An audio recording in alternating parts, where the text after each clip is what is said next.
They would later say the silence felt impossible. On June 14, 1855, Richmond's Courthouse Square, normally a storm of bidding, shouting, and haggling, sank into a strange, breathless stillness. The cause was a single man standing barefoot on the wooden platform, his wrists unshackled because even the iron worker swore the cuffs kept slipping loose like the metal refused him. He was young, no older than 20, skin like polished bronze in the morning light, hair dark, curling against the humidity. But it was his face, unervingly symmetrical, almost divine, that unmade every man and woman who looked at him. One trader whispered that the sight made his chest tighten with a grief he could not explain. Another claimed she suddenly remembered the face of a son who'd been dead for years. And then there were the eyes. Gray, so pale they were nearly silver. Cold, not with cruelty, but with unbearable knowing.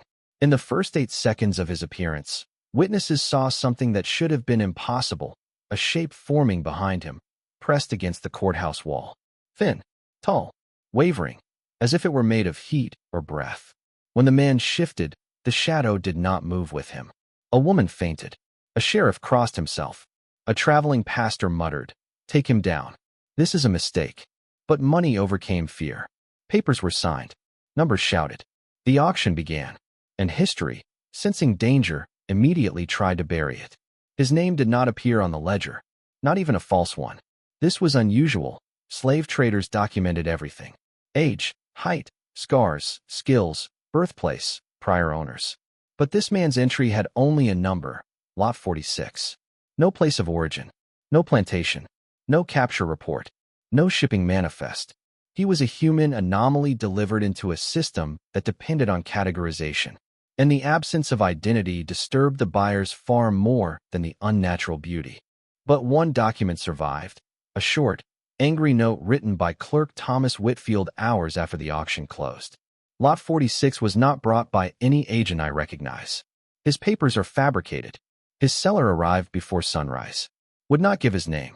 Left immediately after the sale. Something was wrong with the boy. I refuse responsibility. Whitfield died 3 days later. His handwriting shook in that final note, each stroke heavy, as if written by trembling hands. The last line was smeared, as though wiped by sweat or tears. His eyes followed me long after I looked away. The men who purchased Lot 46 would try to transport him by wagon toward Manchester. They never arrived. Only one horse returned, without tack, without saddle, wandering alone down the river road. Richmond ended the inquiry within hours. Files sealed. Witnesses warned. Clergy instructed to avoid superstitious rumor.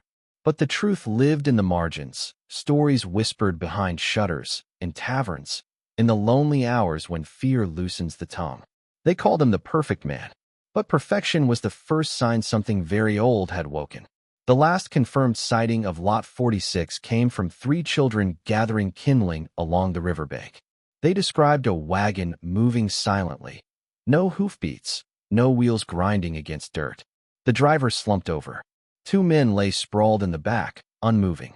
And the beautiful man walked beside the wagon, barefoot, calm, untouched by the chaos surrounding him.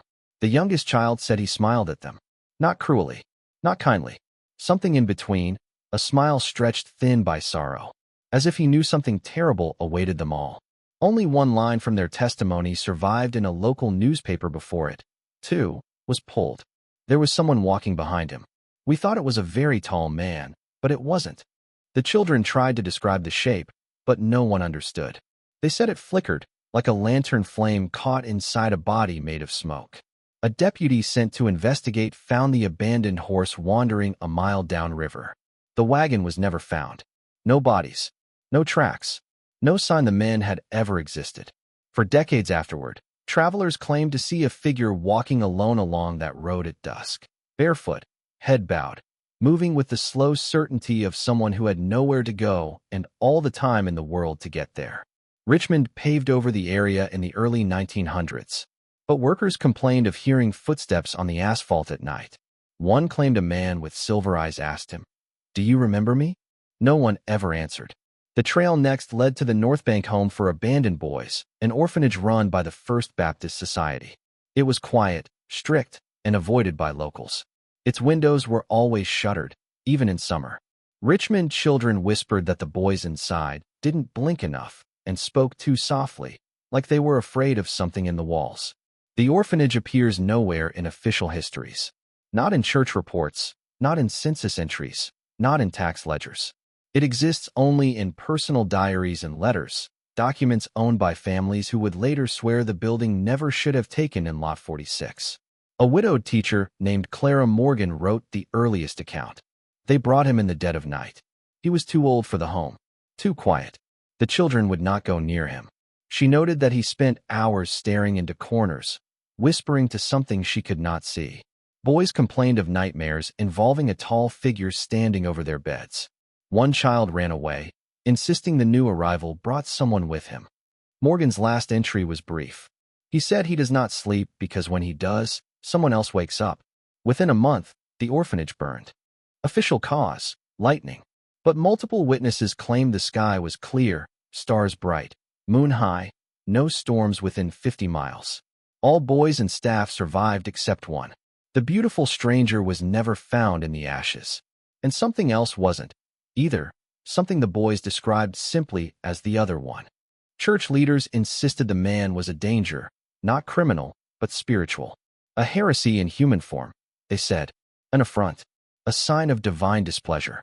But privately, within letters exchanged between senior clergy, a different fear surfaced, one connected not to morality, but to ancestry.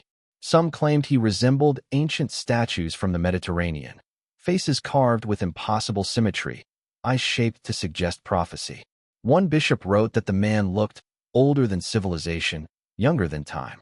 The clergy were obsessed with his beauty, not admiration, but dread, as if perfection itself violated natural law, as if no human lineage could produce such a face without help from something they did not dare name. A confidential letter from Reverend Samuel Griggs warned. Men stared too long at him. They forgot themselves. Some wept. Some confessed sins they had never spoken aloud. Others swore he changed shape when the light shifted. Theories circulated in secret. Was he a remnant of a forgotten people? A descendant of a forbidden bloodline? A vessel of something ancient, trapped in flesh? One line in Griggs' final letter would only be discovered 150 years later. He is not alone. The shadow behind him listens. And it is older than the church. Griggs died the same week, reportedly of fever. Witnesses claimed his body looked drained, skin pale, eyes sunken, as if something had been taken from him. The clergy sealed their files. They never spoke of the man again. But the fear remained, quiet, festering, waiting. In 1856, nearly a year after the Richmond auction, a private correspondence reveals that Lot 46 was smuggled into a seminary outside Charlottesville. The institution was known for two things: wealthy patrons and brutal discipline.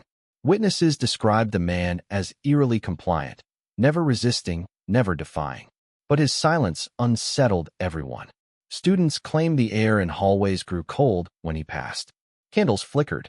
Dogs refused to step inside his dormitory.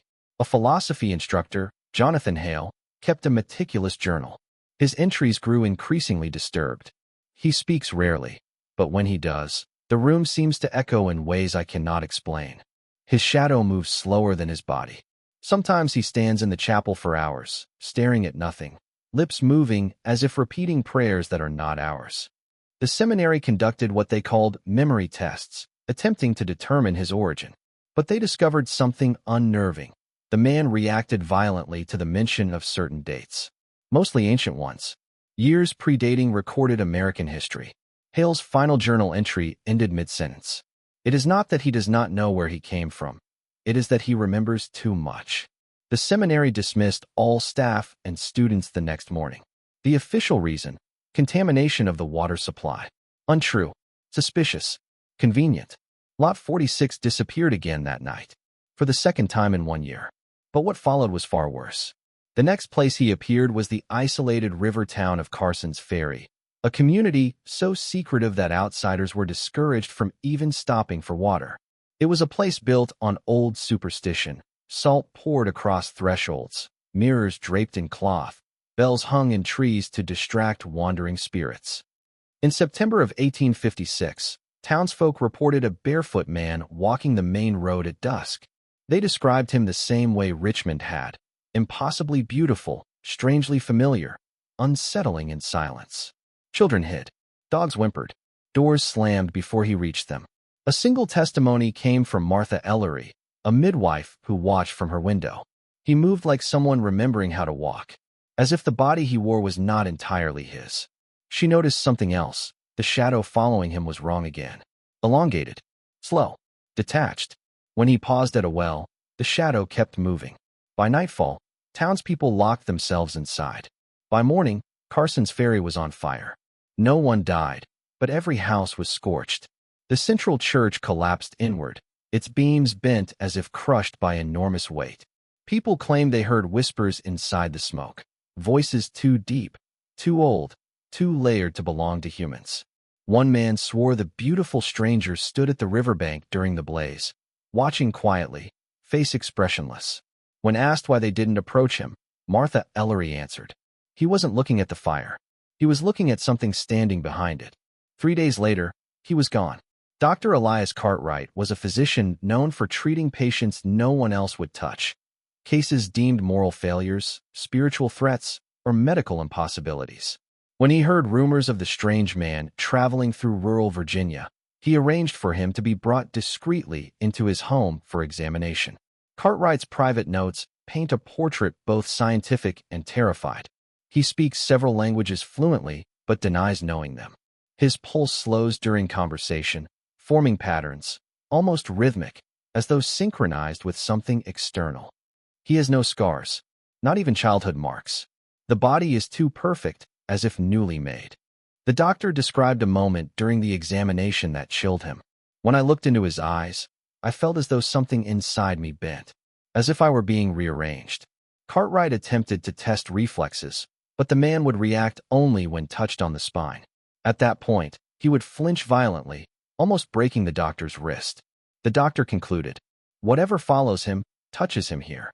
On the third night, the doctor awoke to find the stranger standing at his bedside, staring at him with something that resembled apology. Cartwright fled the house before sunrise. When he returned with colleagues, the man was gone, but the doctor's attic was filled with symbols painted in ash. Geometric, ancient, perfectly symmetrical, and one phrase repeated dozens of times on the floorboards. "Remember me." The symbols in the attic drew attention from scholars in Philadelphia, who identified similarities to ancient Mediterranean carvings linked to forgotten cults.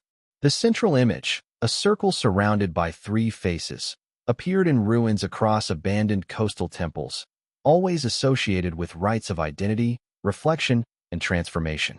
One name surfaced repeatedly in academic commentary: the 3-faced passenger. The cult believed that certain people were born with a shadow that did not belong to them, a presence that traveled through generations, waiting for a host with a perfect body, perfect symmetry, perfect silence. Scholars rejected the cult as myth, but the symbols found in Dr. Cartwright's attic were identical, down to the smallest curve. Letters recovered from these researchers reveal their disturbing conclusions. The boy at the Richmond auction is not the first. He is a continuation. Beauty is not a gift here. It is the final form of the host. Once complete, the passenger emerges. One professor asked a question that remains chilling. If he is a host, where is the original man? The answer may lie in the stories from Carson's Ferry, Richmond, and the orphanage. Something tall, something thin, something that followed him. The passenger had not fully emerged yet, but it was close. In 1857, the man was spotted entering a hotel in Petersburg. He stayed one night. The staff reported no noise from the room, no movement, no meals ordered. But the room below began to experience something strange. The ceiling sweated. Drops fell like condensation, even though the night was cold. One guest claimed the droplets were warm, like breath.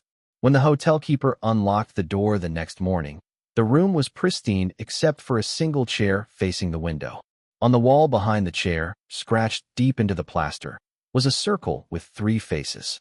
And beside it, a sentence: "He is almost awake." The bed was untouched. The man was gone, but the shadow remained burned into the floorboards, a stain so dark no amount of scrubbing could remove it. The hotel keeper boarded up the room.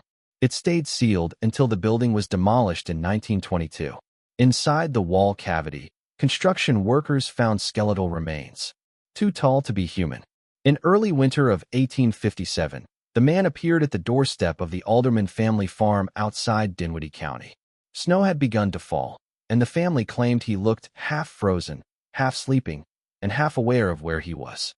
They took him in, not out of charity, but out of instinct. Mrs. Alderman said she felt something familiar in his face, like a memory I had never lived. For the first time, he stayed somewhere longer than a single night. 3 days. During those days, unusual things happened. Chickens stopped clucking. The family dog would not enter the house. Mirrors fogged from within, like something exhaled behind the glass. On the second night, young Clara Alderman heard him murmuring in the kitchen. She said he was speaking in a language that sounded like a prayer but felt like a warning. When she asked who he was talking to, he simply said, "The one who walks beside me." On the third morning, Mrs. Alderman found him standing in the snow barefoot, staring toward the woods behind the property. When she asked what he saw, he whispered, "Not what? Who?" That night, Clara woke screaming. She said a tall figure stood in her room, its shadow stretching across the walls like black cloth. By dawn, the stranger was gone. But the footprints outside the door did not belong to one person. There were 2 sets, one human, one impossibly long. Clara Alderman would spend the next 50 years writing letters and journals, trying to make sense of the man who stayed in her home for only 3 days, yet haunted her for a lifetime. Her surviving writings, kept sealed until 1978, paint a picture of a girl who sensed something others refused to see. She described his beauty as painful, as if looking at him forced her to confront something she had forgotten. But she also wrote that the perfection of his body felt unnatural, like a mask carved too precisely. One passage in particular strikes modern scholars. His shadow leaned toward him when he rested, like it wished to speak. When he walked, it lagged behind. When he was still, it swayed. Clara drew dozens of sketches of the shadow, long limbs, narrow shape, head lowered as if listening. She insisted the figure was not evil, but hungry, a presence searching for form. Her final letter, written in trembling hand when she was 81, contains the most disturbing account. "I saw him again last night. Not the man. The shadow. It stood at the edge of my bed, as tall as my ceiling, as silent as grief. I think it is searching for him, or searching for someone like him. I am old now. I hope it does not choose me." Clara died 2 days after writing that letter. Her room was found ice-cold in the middle of summer. After his disappearance from the Alderman farm, the man resurfaced in Richmond, back where it all began. But this time, he did not wander. He walked with purpose, shoulders squared, eyes focused on the courthouse where he had been auctioned 2 years earlier. Witnesses said he looked older, not physically, but in presence. The kind of aging grief inflicts, not time. Several people reported the same phenomenon. The shadow returned, following him closely, almost overlapping with his body. One woman said it looked as though 2 beings were trying to occupy the same space. Inside the courthouse, he stood silently at the platform where he had once been displayed. A guard approached, asking if he needed assistance. The man answered only once. "I remember now." Moments later, the guard fled the building, pale and trembling. He could not describe what he saw, only that the man's reflection in the window did not match him. That was the last recorded sighting of the stranger in Richmond. But that night, dozens of citizens claimed they heard a voice echoing across the empty square. "Do you remember me?" Most refused to speak of it again. Some moved away altogether. And the shadow, whatever it was, had grown stronger. Scholars believe the events in Richmond triggered the beginning of what ancient texts called the emergence. Signs reported by townspeople included shadows stretching unnaturally across cobblestone, windows fogging despite warm weather, animals refusing to enter the courthouse district, moments of collective silence where the city seemed to hold its breath. One account from an elderly cobbler describes the moment the passenger began to take form. "He walked past my shop, but for a moment I saw 2 of him, one perfect, one distorted. The distorted one was taller, bonier, its head tilted as if listening for a heartbeat that wasn't his." Others described seeing a second face flickering over the man's own, like a double exposure on a photograph. Ancient cult writings state, when the host recalls his origin, the passenger no longer hides. If true, Then Richmond in late 1857 witnessed the earliest stages of a supernatural convergence. But unlike the cults that sought such beings, the city was unprepared. Fear spread silently, a sickness of the mind. Doors locked, churches filled, children refused to sleep. And the man himself seemed torn, not resisting the passenger, but not welcoming it either. As if he were trapped between two selves. One human, one ancient, both incomplete. In January 1858, the stranger was seen leaving Richmond at dawn, walking north along the river. Several citizens followed from a distance, reporting an impossible sight. The shadow no longer cast behind him. It walked beside him, a dark twin. As he traveled, strange events followed. At a mill, every wheel stopped spinning as he approached. At a small chapel, candles extinguished simultaneously. At a farm, cattle collapsed without injury, rising again only after he passed. A ferryman named Silas Grant was the last to speak with him directly. Grant claimed the man asked for passage across the James River. When Grant hesitated, the man touched his hand gently. Grant later said, "It felt like touching grief itself." During the crossing, Grant noticed the passenger's reflection in the water was not alone. Something darker floated beside it, tall, thin, rippling like liquid shadow. Disembarking, the man whispered, "He is almost here." Then he walked into the forest, leaving no tracks in the fresh snow. Grant abandoned his ferry that night and refused to work again. He told his family, "I carried something across the water that should have stayed on the other side."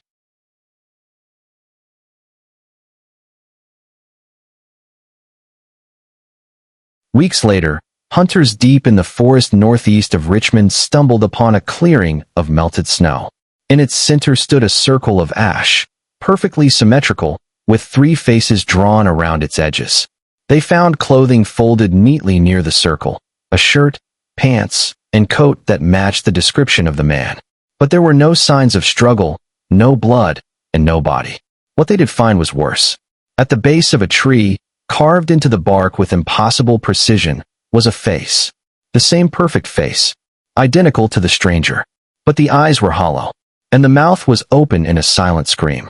The hunters returned with local authorities, but the carving had changed overnight. The mouth was closed. The eyes looked downward, as if ashamed. Some believe the carving was a final message, the host consumed, the passenger stepping forward. Others claim it was a warning.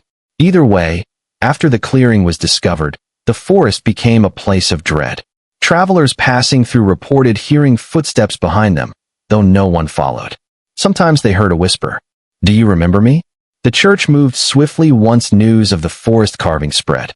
For decades, it had feared the ancient cult symbols. Now it feared the possibility of something supernatural becoming public. Several clergy members traveled to the forest, performed an unrecorded ritual, and ordered the clearing sealed.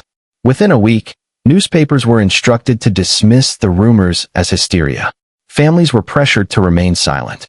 But internal memos reveal the truth. The clergy believed the passenger had fully emerged, leaving the host behind.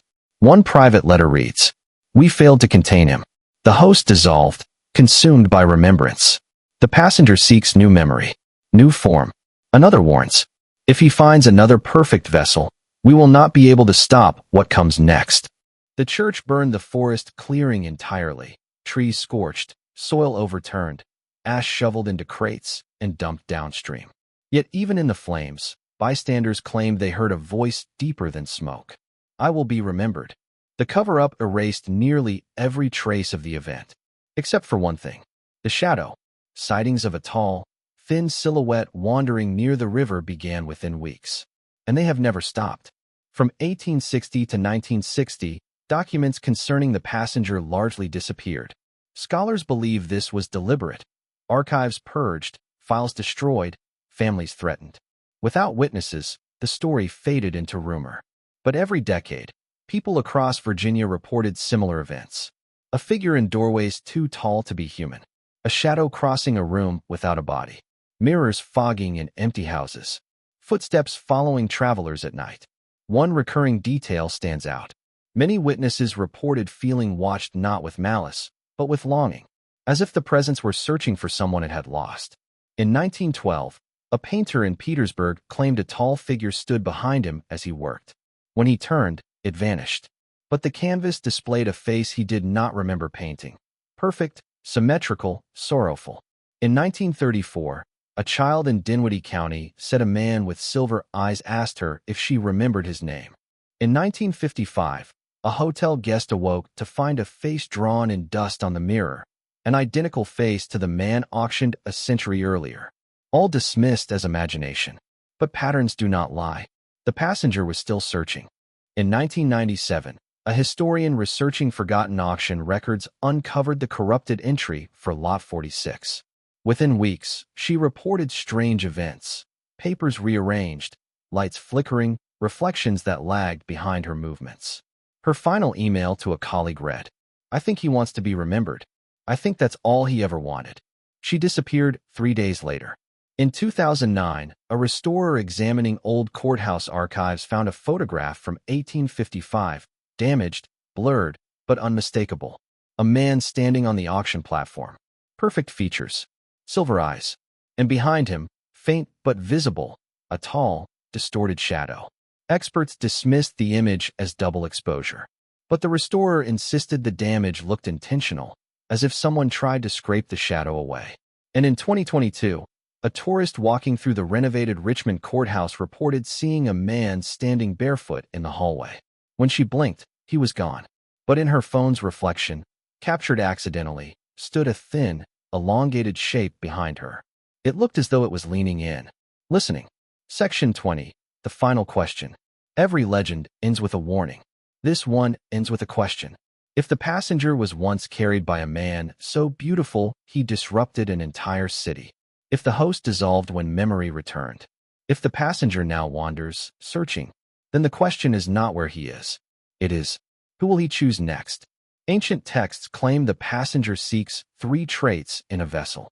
A face people remember, a silence people fear, a history people have forgotten. Someone whose life contains blank spaces, whose past feels incomplete, whose reflection sometimes feels like a stranger. Some believe the passenger cannot return. Others believe he already has. And perhaps that is why sightings persist. A tall shape in the corner of the room. A shadow moving when no one walks. A whisper at night asking a question. Do you remember me? Because the truth is simple, unsettling, and impossible to ignore. Some histories do not die. Some names do not fade. Some shadows never leave. And the most beautiful man ever auctioned in Richmond. The host who vanished, the vessel who broke. The memory the world tried to erase may still be walking, waiting, searching, remembering.